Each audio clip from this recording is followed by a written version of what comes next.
Seorang warga Rusia habis ke kapal tanker berbendera Denmark MT Wildemars dengan rute Pongklem Malaysia terusan Swiss harus merapat di perairan Selat Benggala, Banda Aceh, Selasa 27 April 2021, di mana ABK tersebut mengalami sakit dan harus dievakuasi ke rumah sakit di Aceh.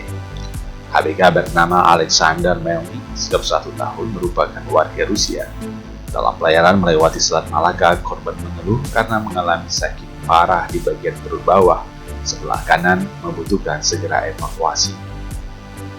Untuk proses evakuasi dilakukan oleh tim rescue Basarnas Banda Aceh menggunakan 2 unit Robin Hood, tim gabungan dari imigrasi, bea cukai, KKP Malayati, dan kantor kesehatan pelabuhan.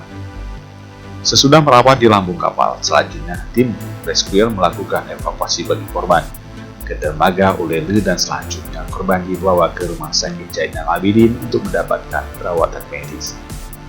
Kasus kecelakaan kerja atau mengalami sakit dalam pelayaran di jalur Selat Malaka sering terjadi karena jalur Selat Malaka merupakan jalur tersibuk di dunia.